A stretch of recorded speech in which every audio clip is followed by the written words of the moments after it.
Folks, hello and welcome to the Tavern Chat Podcast. I am Vidcast, Castcast. I am still up in the Poconos.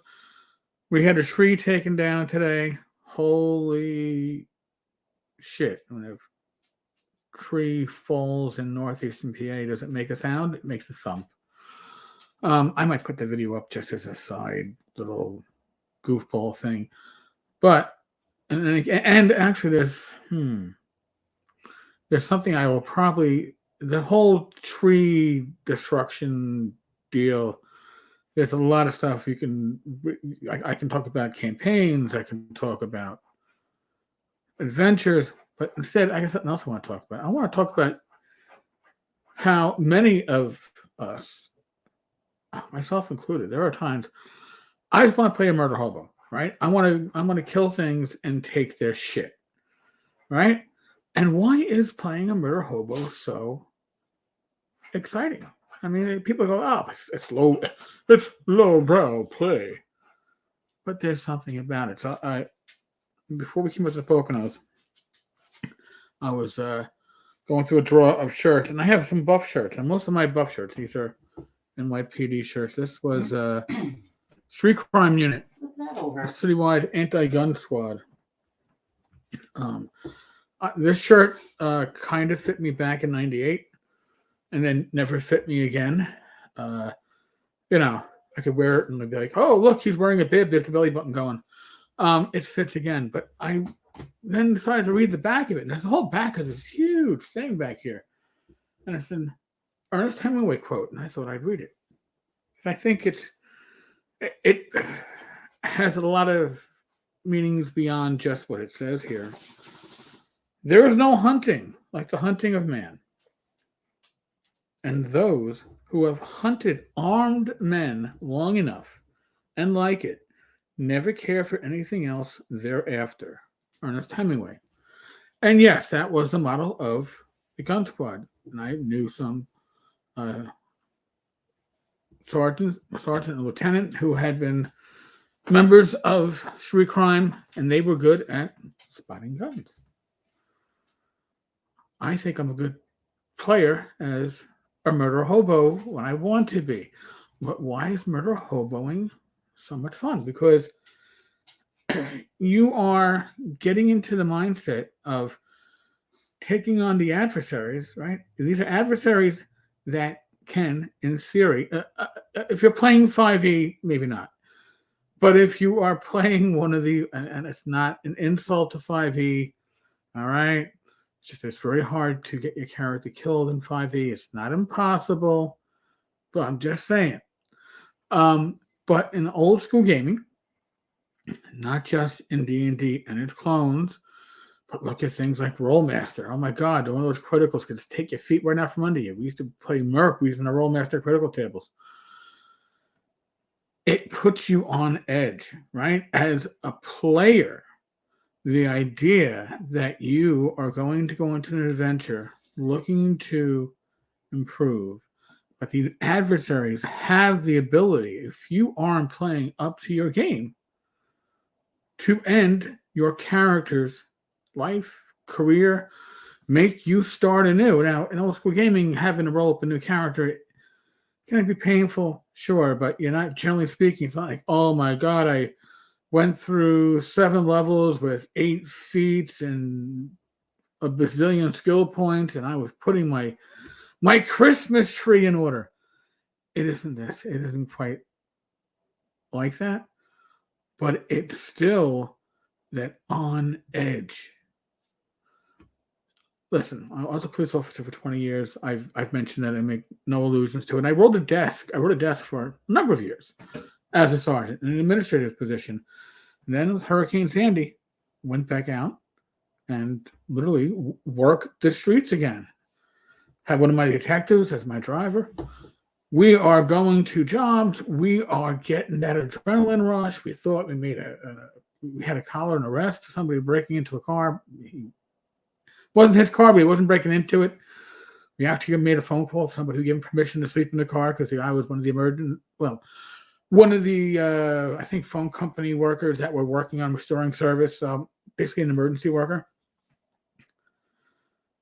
And at the end of the day, the adrenaline rush, and that is where it comes from.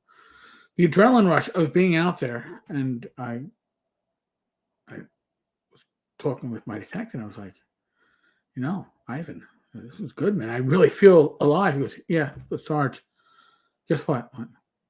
We're too old for this. That rush you're feeling, he goes, you're going to go home and you're going to have a headache. Your ass is going to be killing you. Your legs are going to be barking. And you are going to probably sleep a solid 16 hours because you were off tomorrow. It's a game for the young. And he had a point. However, when you role play, you are eternally young. You get to play those characters that you can't be anymore in your mature life. And I use maturity very loosely in this case. So I believe, my humble opinion, that's why Murder Hoboing is so much fun for so many players. It doesn't have depth. No, not in most cases. But it has the adrenaline rush. You push it, right? It's like, oh, we should rest, right? No, one more room. We can do it. The adrenaline rush. The adrenaline rush is addictive. That's why some people get into gambling. The adrenaline rush. Addiction comes from the endomorphines, Rach? Am I right on that one? Endorphins. All right. I'm making up words. Rach corrects me. And you mean in your brain chemistry? Yes. Yes, endorphins. All right. So don't listen to me. Listen to Rach. By the way, lest I forget, overnight we hit 1,500 in the St. Jude's benefit that I was doing with Rach over the weekend. And I said, if we hit 1,000 before the end of business on Thursday of this week, that would be the 4th, I would dye my hair blue. Now, there's enough gray in here that blue should come out pretty good, right?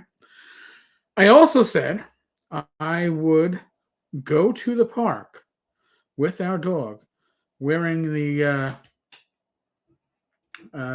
loud ass pants I was wearing, the angry rocker pants from the 80s, early 90s, or pro wrestling pants, however we want to look at them, that are too small, blue hair. I wear the tank top, but I'll have to put a jacket over because it's getting cold. Those pants. We're going to walk the dog for at least an hour at Forest Park. I will actually let you know when we are going, just in case you happen to be in the area and you want to swing by. You won't be able to miss me. I'll give you my time frame.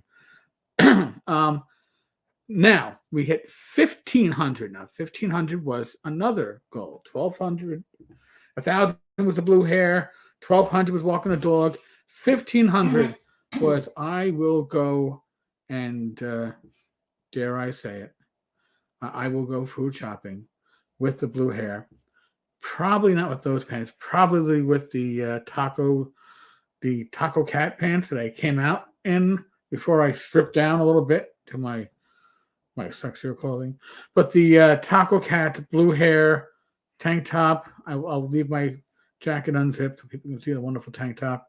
And we actually have 15:30 as I'm doing this. So this community is amazingly generous, giving.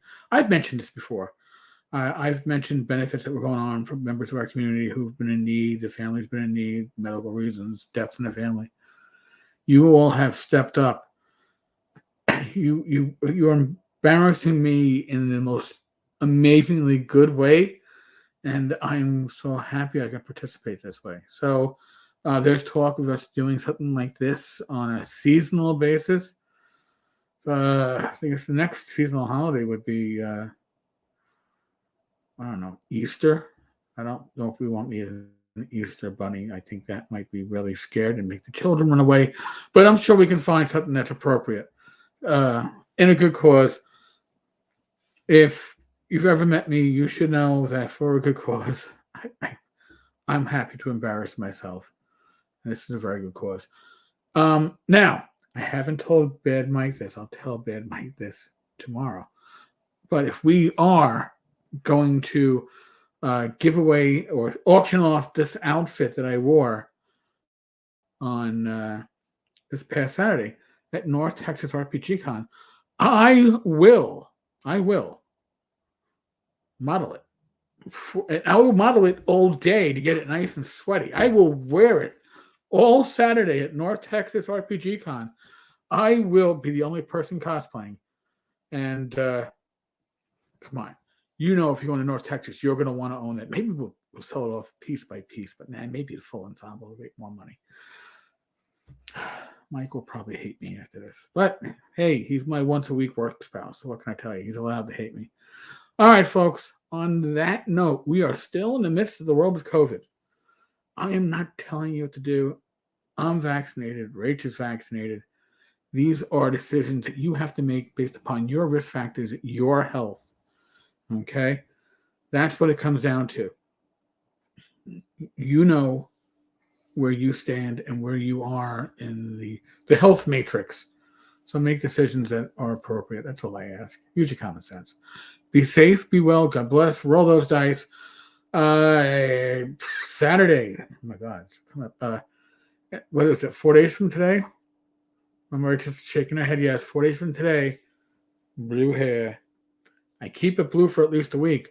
But since I have to walk the dog in public and go food shopping in public, I got to scram a lot into a limited amount of time with. Oh, and you know what? If we hit 2,000, and I'll give you until the end of the next. Oh my God! I have to get my blue hair up. If we get to 2,000, or just hide again.